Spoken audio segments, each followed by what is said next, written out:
Hey family, King Kurus here, your Black History buff. Real quick, before the show starts, I just wanted to let you know that rather than running an ad for some random product, I've decided to bet on myself and use this spot to ask you to join me on Patreon. By joining, you'll help keep the podcast ad light, support the work that I do, and help me build a community away from the algorithms. And guess what? You can join for free. So if that sounds good, head over to Patreon and search for Black History Buff, or just check the link in the description. Alright, I'm done. Now, let's jump into today's episode. Hey family, this is King Kurus, your Black History Buff, and today I want to take you on a journey through a story unfolding in Miami-Dade County, one of the most populous areas in Florida, USA. It's a story about pollution, politics, and power. And at its heart lies a fight for environmental justice and the rights of local communities. So what's happening is local leaders are planning to build a massive trash incinerator, one of the largest in America, and surprise, surprise, all the proposed locations are in or near communities of color. Now, you might be wondering, why does this even matter so much? Well, this isn't just about today. This is the latest chapter in a long story of environmental racism, a story that stretches back decades. This isn't just a fight about where to build a trash incinerator. It's about the ongoing battle for respect, dignity, and a healthy environment for communities of color. What's happening in Miami follows a similar pattern. Policies and decisions that repeatedly burden Black and brown communities with environmental hazards.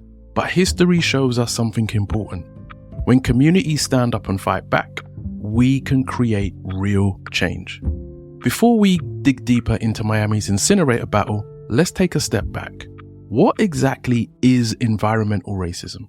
Well, simply put, it's when policies or practices lead to certain communities, usually low income and communities of color, bearing the brunt of environmental hazards. This could be anything from living near toxic waste dumps to having industrial plants pumping out pollutants right into your backyard. And this isn't a new phenomenon. It's deeply rooted in American history. After the abolition of slavery, many Black families settled in areas that were undesirable to white residents.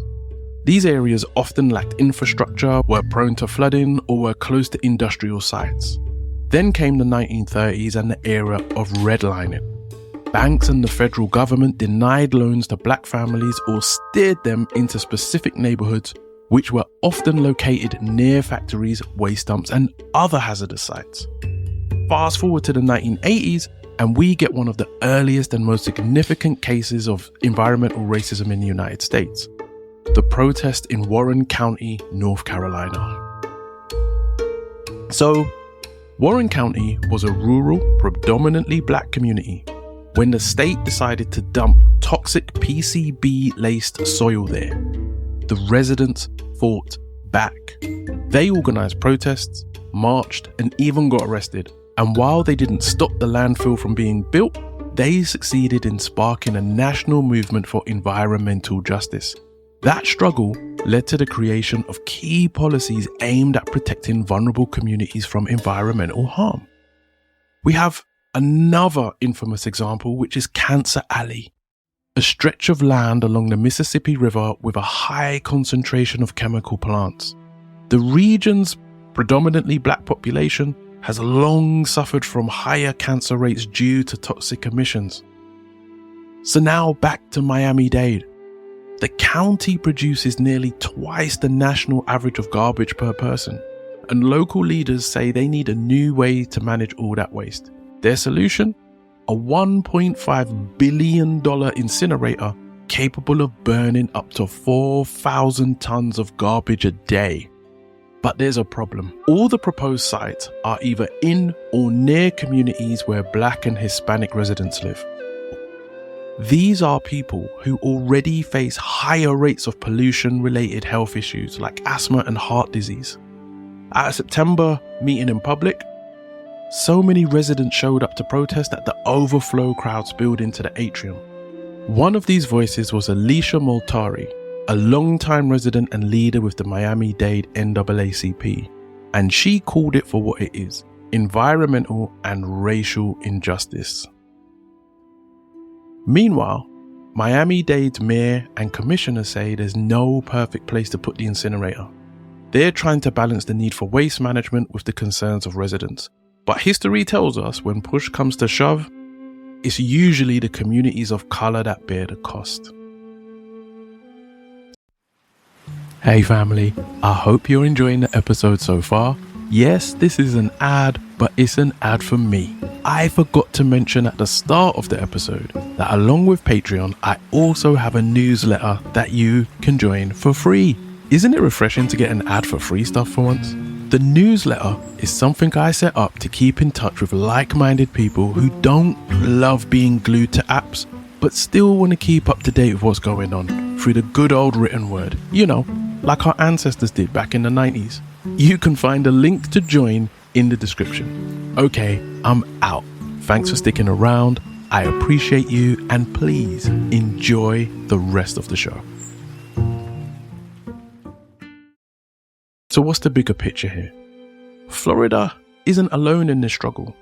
Right the way across the United States, more than 60 municipal solid waste incinerators operate. And while the majority are in white-only communities, the ones near communities of color burn more trash and emit more pollutants. It's a national pattern, and one that speaks to the systemic nature of environmental racism. Let's pause for a moment and reflect. This isn't just a local issue, it's about power, and who has it and who doesn't, and how that shapes the literal environment we live in. Environmental racism isn't only about pollution, it's about whose voices are heard and whose lives are valued. History shows us that these fights can lead to change.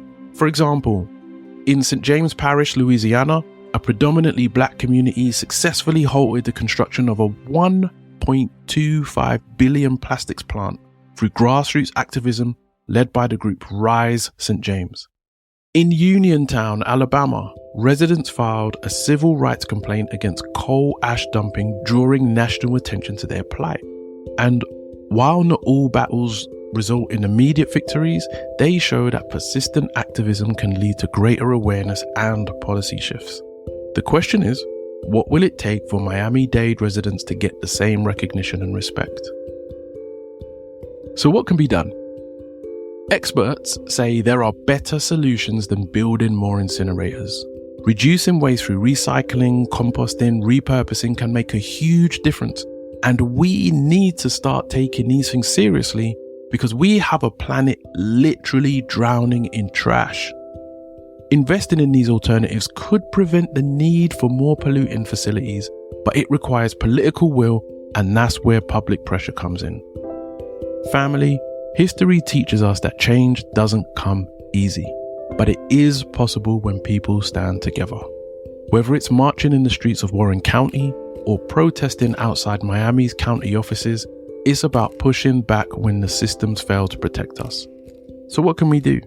Well, we can stay informed, we can support organizations fighting for environmental justice, and most importantly, you can raise your voice.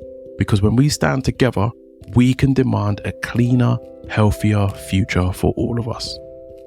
But that's just what I think. What do you think can be done differently? And is the environment even a concern of yours right now? Please let me know what you think in the comments. And as always, if you want to support the work I'm doing, join me on Patreon, where you can get ad-free episodes, learning materials, your name in the end credits, and anything else I can think of to add as much value to your lives as I can. Until next time, stay blessed.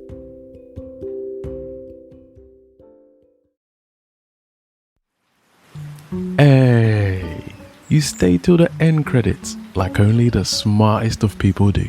Listen, if you stuck around this long, you sound like the kind of person who might really enjoy my Patreon. Over there, you'll get access to hundreds of ad-free posts, early access to videos and recordings, bonus content, and whatever else I can think of to add value to your life. And you can join for free. Plus, If you join a paid tier, you'll get your name in the end credits of videos and that warm, fuzzy feeling of knowing that you're helping me make the show bigger and better. You can find me by searching for Black History Buff on Patreon or by using the link in the description. That's it. I'm done. Thank you so much for staying with me, and I hope you'll stick around for more episodes and share them with your friends. Till next time, stay blessed.